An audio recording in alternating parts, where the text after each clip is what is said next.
안녕하십니까. 저희는 한일 갈등 타파 연대라고 하는 사회단체에서 나왔습니다. 오늘 중요한 날이죠. 대통령 선거가 있는 날입니다. 다 투표하고 오셨는지 시민 여러분들, 한국의 그동안에 지난 30여 년 동안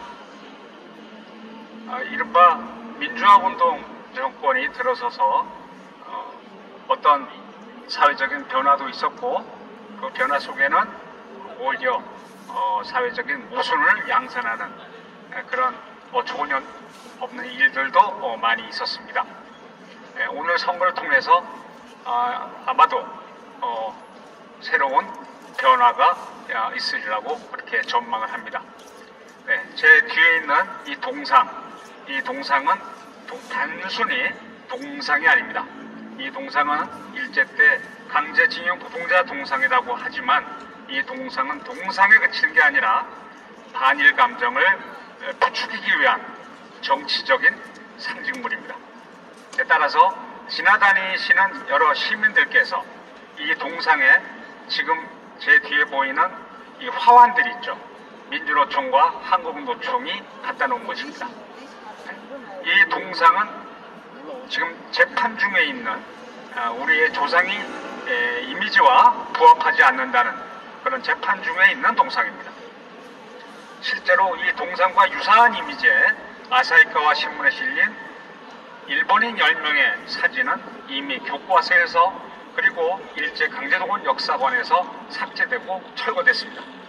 그러나 이 동상은 여전히 계속 세우겠다고 이렇게 양대노총 그리고 정대협을 중심으로 반일 감정용으로 지금도 고집을 하고 있습니다. 그 결과는 참담합니다. 한국 정부는 양대노총과 이런 시민 여성단체들의 요구에 부응해서 이러한 아닌 사실을 일본 정부를 상대로 외교를 불편한 관계를 지속하고 있습니다. 일본 정부는 한일 기본조약과 청구권 협정을 통해서 한국에 보상금을 지불하고 사죄를 했습니다. 따라서 이 뒤에 있는 동상의 이미지에 부합하는 그런 우리의 조상이 아니라 그 밑에 보이시죠? 그 사진, 일제 강제동원 역사관에 있는 우리 조상의 사진입니다. 이 뒤에 이 사진, 이러한 분들은 사진을 제출하고 보상금을 받았습니다. 그 보상금은 박정희 정부와 노무현 정부가 지불했지만 그 종잣돈은 바로 일본의 한일 청구권 자금이었습니다. 그럼에도 불구하고 이런 동상을 세우면서 사죄와 법적 배상을 계속 요구하고 있습니다. 피해자로 인정된 그분들은 노무현 정부 때 20만 명이 넘습니다. 그 중에 노무현 정부는 다시 점검을 해서 약 7만여 명에게 보상금을 지불했습니다. 그럼에도 지금 남아있는 단 몇 분이 계속 재판을 통해서 일본 정부와 힘겨루기를 하고 있고, 여기에 한국 정부는 내몰라라 하고 있고 사법부가 오락가락하는 일관된 판결이 나오지 않고 있습니다. 한국 정부는 일본과의 외교를 거의 방치하다시피 하고 있습니다. 그 결과는 참담합니다. 여러분들 지금 최근에 굉장히 위험한 일이 벌어지고 있죠. 우크라이나를 러시아가 침공했어요. 러시아가 힘이 약한 우크라이나를 침공했는데 우크라이나는 동맹국이 없습니다.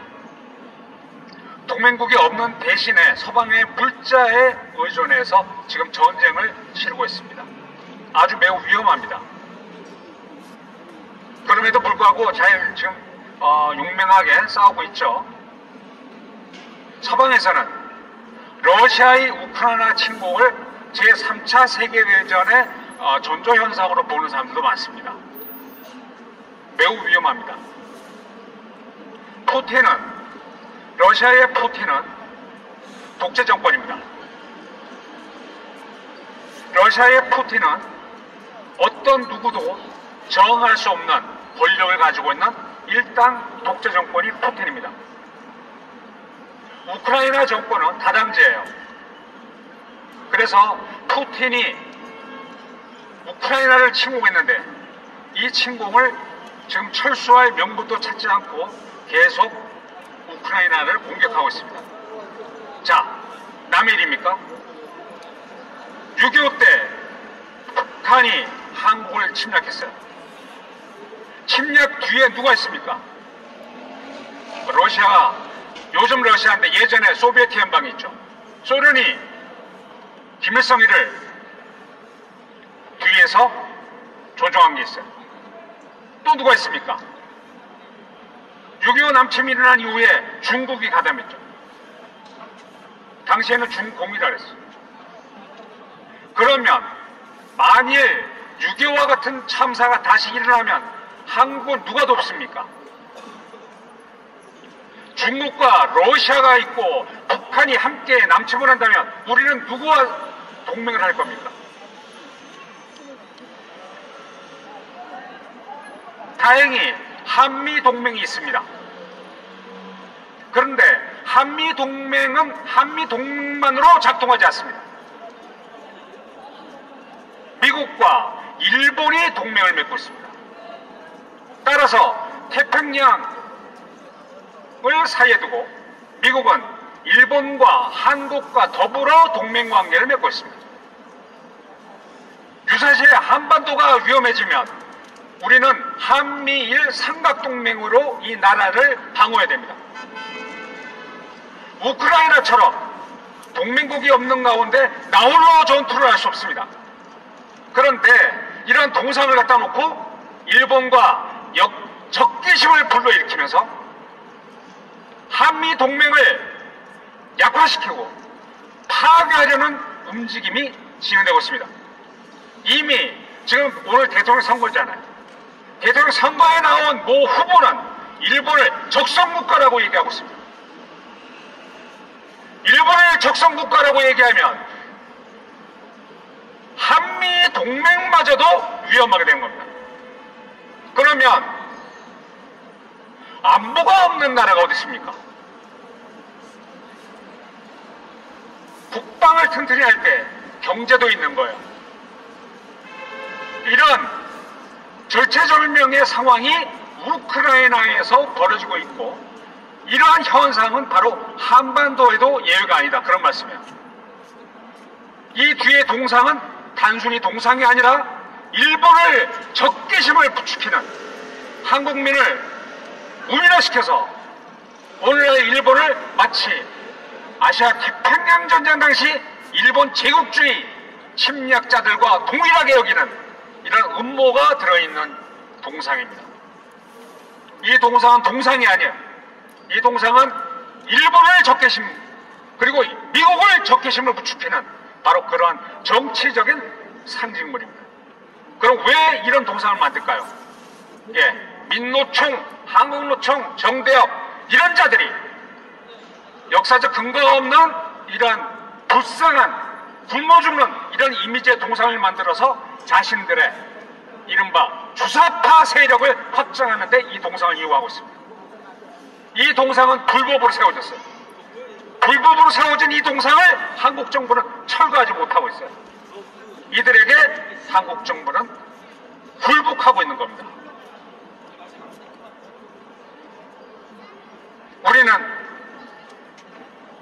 한국 정부가 곧 그대로 민주당 정권이 이어질지 국민의힘 정권이 이어질지 우리는 알 수 없습니다.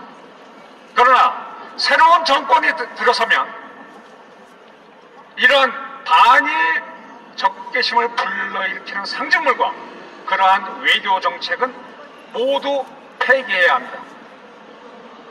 그리고 세계 각국과 실리주의적인 외교를 통해서 한국이 부강해지는 그러한 외교를 지향해야 합니다. 이미 80년 전에 있었던 다 끝난 역사의 이야기를 끄집어내서 한국민들을 우롱하는 이러한 동상의 정치질은 더 이상 있어서는 안 되겠습니다. 네, 오늘 말씀 여기서 마치도록 하겠습니다. 감사합니다.